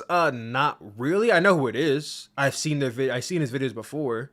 I'd be down to watch one of his videos in the future. Like I said, if you guys ever see any of these like videos like this and you guys want me to watch it on stream, send it to me. Like DM it to me on Twitter or DM it to me on Instagram or hop into Discord and drop a link or something like that. Like I'll be down. We got 20 more minutes until Raw starts, so we're gonna wrap this video up and then we're gonna do the tier list and then we're gonna wrap this video up. go as far as calling Roman the GOAT, but he does have a very valid point. If you look— What about Santi Zap? Bro, Santi Zap was literally on the channel last week. Of course I watched Santi Zap. Santi Zap's the fucking guy. throughout Roman's Maybe we'll watch a Santi Zap, we'll watch one of Santi Zap's, what's it called? We'll watch one of Santi Zap's hot take videos that he does every week. entire championship reign, everyone that he is feuded with for the most part has elevated either just by working with him or in the aftermath of it. When Jimmy Uso got injured, I didn't even think about Jey Uso at all. I don't even remember what he was doing on TV in the meantime until Roman Reigns came into the picture. And now we have Jey Uso doing the solo single star stuff. He has been in main event pay-per-view matches. So, Sooplex, who do you think is a worthy successor to Bray Wyatt, Karrion Kross, or Joe Gacy, or would you like to see Bo Dallas, Eric Rowan, or Braun Strowman finish the story with Alexa Bliss? No, keep the Bray Wyatt story, leave it alone. Let it rest in peace with Bray Wyatt. I don't want to see anybody replicate or try to be the next Bray Wyatt. Let Bray Wyatt rest in peace, man. I don't want to see anybody become the next him. Let Karrion Kross do what Karrion Kross is doing now. I don't want to see him doing any of the Bray Wyatt stuff, none of the Uncle Howdy shit. Nope. Let it all be buried with Bray Wyatt and his legacy. Matches like not only SummerSlam this past year, but also in the main event of WrestleMania Day 1. That is not possible if Roman Reigns is not in the picture. And the same thing applies to Jimmy Uso, obviously a little bit less because he hasn't had the solo success of Jey Uso, but the Usos don't get that main event. Yeah, I remember back in the day when Jimmy Uso was the most popular Uso brother, and I think that was mainly because of Total Divas. I feel like Jimmy Uso back in the day was the more popular Uso because of Total Divas and because people knew he had that relationship with Naomi. That's the only reason why. And now look who's the most popular Uso. Funny how life turns out, man. Spot if they're not directly tied to the bloodline involving Roman Reigns. Look at Solo Sikoa. The man just dominated John Cena clean in the middle of that ring at Crown Jewel. That doesn't happen if he's not directly tied to Roman Reigns and the bloodline. Then you look at a guy like Kevin Owens and Sami Zayn. Those guys lost to Roman Reigns, especially Kevin Owens, who lost plenty of times to Roman, and look at where they ended up in the main event of WrestleMania, defeating the longest reigning tag team champions in history. And last but not least, look at Cody Rhodes. Cody Rhodes lost to Roman Reigns, and in my opinion, that loss— You talk to the wrong fan. Don't have you believing that Cody Rhodes ain't finishing his damn story. It's gonna be The Rock finishing it for him, man. Loss made him even more over. I think it's very obvious they're building back to Roman Reigns versus Cody at WrestleMania in Philadelphia. This was made before January 1st. Yep. Poor man. He made this 3 days too late, buddy. 5 days too late, buddy. Damn. That's crazy. Philadelphia next. I wonder what he thinks now. I really want to know what he thinks now. Knowing that The Rock is back. Does he still stand on that shit? Year. And the storytelling they have— Yo, Omo Mustard, if you're watching this, let me know if you still stand on that shit now that The Rock is back.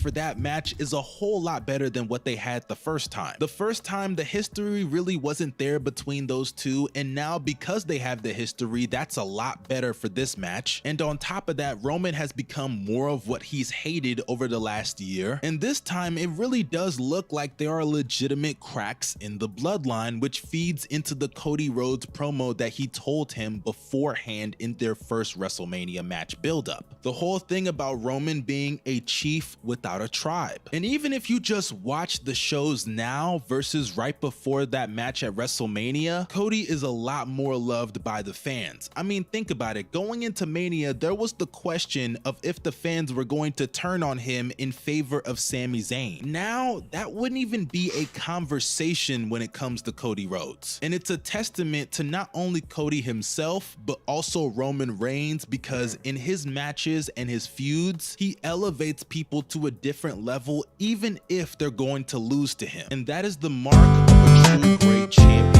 In conclusion, man, Roman is a special wrestler. You shouldn't take this championship reign for granted, because it's the same type of stuff that happened with John Cena. Cena obviously didn't have a 1200-day title reign, but he ran WWE for so long. And now that we see John Cena so very little, people have come to appreciate him a whole lot more, to the point that now they're putting... Like I said, Roman Reigns is part-time. Y'all gonna come to appreciate this man a whole lot more when he loses that title. Trust and believe that. Trust and believe when Roman Reigns loses this title, y'all are gonna miss that man so damn much. Y'all don't want him in it now, and I get it. But when he does, y'all gonna miss him. How does that song go? Hold on. The Cup song. When I'm gone. When I'm gone. You're gonna miss me when I'm gone. That's gonna be Roman Reigns when he loses that title, bro. I ain't gonna hold you. I'm probably gonna be feeling the same fucking way. I just won't admit it. Hold on 1 second, chat. All right, there we go.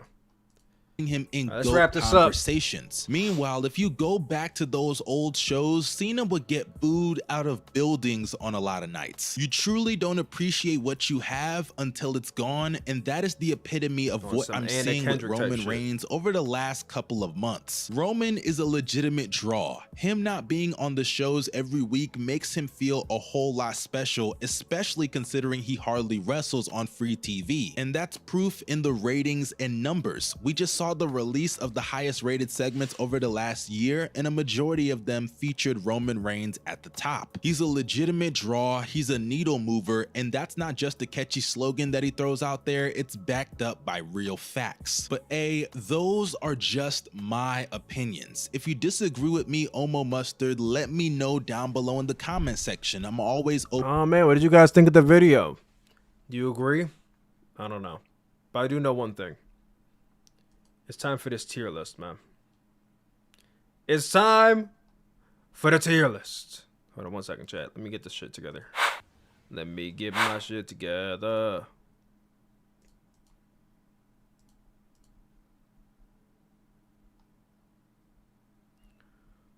All right.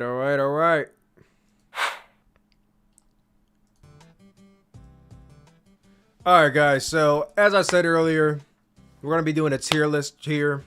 This is a tier list of every AEW wrestler that AEW signed in the year 2023.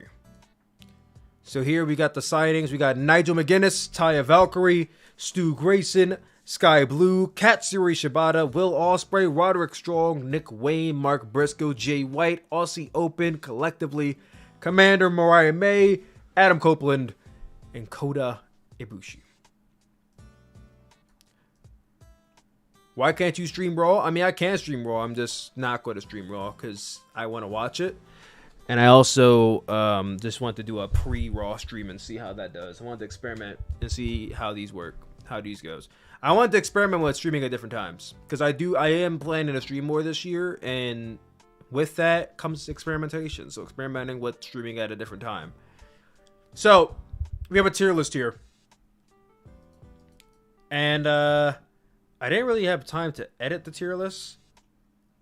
So let's see if we can edit it. So what do we want to grade the categories by? Let's say the top tier is going to be grade A signing. A is going to be worth it. Let's see, return on investment. B is going to be worth. Whoops. B is God damn it. B is going to be worth the money. C is going to be could have let the Fed have, to be honest. And then D is going to be bruh, just release them already. All right, so we got categories here for our signing in AEW in 2022. Let me move my webcam over that way. It's not in the way. We got a few signings over here. We have grade A signing, which means that, hey, this was like, you know, top choice. Happy they signed this guy. They're using him to his most degree. Perfect. Return on investment means, you know what? They may not have been the greatest signing in the world, but we have a good return on investment. It was worth signing them. They're doing good shit. Let's go. Worth the money means, yeah, it was worth the money. That's kind of it. Could have let the Fed have them, to be honest, means, you know what? Maybe we didn't need to sign them after all. They're a good hand here and there, but WWE could have had him. We'd have been all right. And then, bro, just released him already. It's pretty self-explanatory. So let's start off this list with Nigel McGuinness, who is not a wrestler, but a commentator. Honestly and truly, I think Nigel McGuinness is a great return on investment for AEW. I love his commentary. Better yet, I'm going to put that shit on grade A signing. I think he's one of the best commentators, if not the best commentator AEW has. Nah, let me just say, yeah, I don't know. Either one of or the. I think it's a grade A signing that they got Nigel McGuinness. I love his commentary on Collision and for pay-per-views.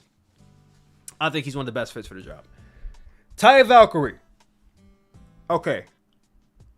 When did they sign Taya? They signed Taya in like what? Like March of last year? The thing about Taya is that she's good in the ring, but like they brought her in to face Jade. She then lost to Jade. And then they had her face Chris Statlander, and then she lost to Chris Statlander, and they haven't done shit with her since. So, even though she's good, I feel like they could have just let the Fed have her. Because they're not really doing anything with Taya. They signed Taya, and she's kind of in that Andrade El Idolo role, where they're not doing shit with her. They have her on file, but that's it. Just because I put them in could have let the Fed have them, doesn't mean it's a bad thing. When I say that, I'm saying it because she's good, and honestly, WWE might have been doing better with her. Because, I mean, you could be honest with yourself and just say that they're not really doing shit with Taya. They really aren't. They're not doing anything with Taya Valkyrie.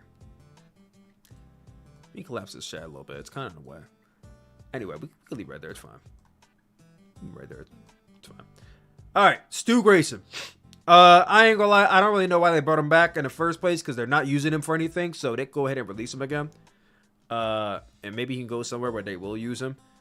Unless he's working backstage, I do not know why they re-signed him. Because they weren't doing anything with him. He's not even part of the Dark Order. That's the part I don't get. Like, he's not even a part of the Dark Order, so why is he back? I haven't seen him team up with Evil Uno like more than one time since he's been back. I almost forgot he was back up until this point. Sky Blue. Sky Blue is a good return on investment, especially considering the fact that they use her like every goddamn week. If AEW forgot to book a women's match that week, best believe they're going to throw Sky Blue's ass out there. Win or lose, Sky Blue has been one of the most actively used talents in that women's division, so I would say she's a good return on investment. Katsuri Shibata, damn good return on investment. Good matches every time he's out there. Has an aura to him, unlike any other. He's not quite 2017, 2013, 2007 Katsuyori Shibata, but he doesn't need to be that. Katsuyori Shibata in his current state is alright with me. He's damn good. The only thing I wish is that they used him more, because they don't use him enough, and I get why, but I do wish we would see him on Dynamite. Will Ospreay, I mean, self-explanatory. It's a grade A signing. I mean, you just signed Billy the Goat. Celebrate. Roderick Strong. I think Roderick Strong is a good return on investment. I've been loving what they've been doing with him and Adam. Like, it's been entertaining. He's with the Kingdom, the United Kingdom as they're calling it. So he's back with Adam Cole in the tag team. Depending on how that goes with him and Adam Cole together again, is whether he'll be moved into the grade A signing. But for right now, I would say Roderick Strong is a good return on investment. Nick Wayne. I'm going to say is worth the money. Nick Wayne is an extremely talented 18-year-old. The only thing about Nick Wayne is that, like, he's with Christian Cage and he's like the understudy in a sense that, like, I don't really see him wrestle that often. Like, how often has Nick Wayne actually wrestled since he's been signed? I feel like ever since he joined with Christian Cage, he almost never wrestles. It's always Luchasaurus wrestling and not Nick Wayne. So, in a way, I almost feel like they're underutilizing Nicholas Wayne, in a sense. Mark Briscoe. I would say Mark Briscoe is definitely worth the money. Like I said, it's kind of similar point where it's like Nick Wayne ever since, you know, rest in peace, Jay Briscoe. Ever since his brother passed away, they signed him, and he's kind of been put in these hope spots a lot, but not entirely used in a position to, like, be the next Ring of Honor champion or whatever, and that could be for many reasons, but I would say he's worth the money. Not quite return on investment, not quite let the Fed have him. He's worth the money. Jay White, he's a tough one. He's a tough one. Because I want to say he is grade A signing, but at the same time, they're not treating him like a grade A signing, so I'm going to say he's a return on investment. He's a really good return on investment. Whenever they slot him in that spot to be good at being a heel, he's a great heel. It was kind of a weird spot with him and MJF. They could be using him a lot better, which is why I'm going to put him in return on investment and not grade A signing. But Jay White's definitely up there with the likes of Will Ospreay in terms of talent. You could even say Will Ospreay's better. I wouldn't argue, but I would say he's up there in his own way. Aussie Open, much like, you know what? Yeah, I would say they're a great return on investment. They have definitely been a great addition to the AEW Tag Team Division. Despite not being AEW Tag Team Champions yet, which is kind of shocking, they've been a great addition to the Tag Team Division. And I know Mark Davis is injured, so Kyle Fletcher is kind of on his own doing stuff with the Don Callis family, which I hope they pull him out of that as soon as Mark Davis is fully healed, because being with the Don Callis family, I think, is not going to do Kyle Fletcher any favors. The sooner he's back with Mark Davis, the better. Commander has been a really good return on investment whenever they use him. Really damn good. Mariah May, I feel like hers is yet to be seen, so I'm going to say she's worth the money. Mariah May, her talents is yet to be seen. I know she's good from the time I've seen her in Stardom, but it's so early in her run, it's yet to be seen. So I'd say she's worth the money. Adam Copeland. Adam Copeland. He's only been in AEW for like a solid 3 months, so he's a little harder to say if he's a grade A signing yet. So I'm going to say he is a great return on investment.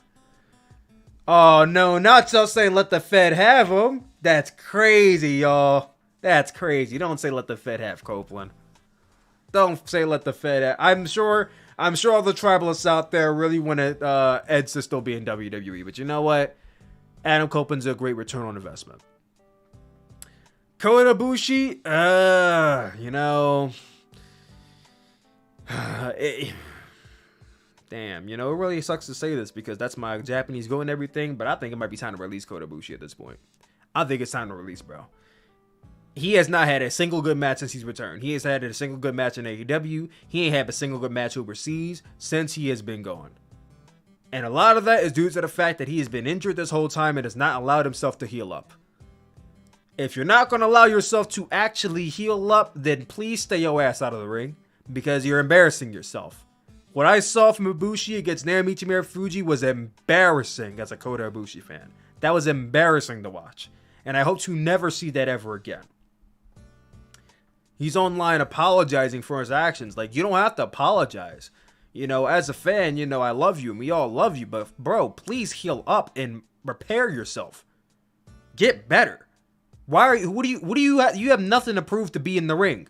In your current condition, you have nothing to prove to anybody being in the ring right now.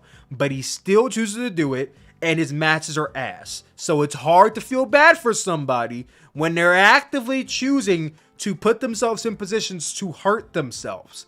It's so hard to feel bad for them. It's so hard to feel bad for them.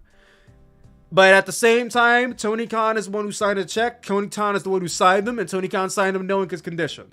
So at this point, if Tony Khan releases Kota Ibushi and he has to heal up, it's for the better. It'd be for the better. That's my tier list, guys. Raw is starting, so I'm about to hop up out of here. Thank y'all for tuning in. I'm about to go turn on Raw. You guys go turn on Raw. Go check out one of these other YouTubers that are streaming Raw right now. I know Weezy Blonde is live. Mini Portable is live. Mr. Tesk is live. Sandy Zapp is live. Go check them out. Tell them motherfuckers I said hi. But that being said, guys, I'm out of here. I don't quite know what the next day will be live, but I'll let you guys know when that is. All right? I love you. See ya. Bye.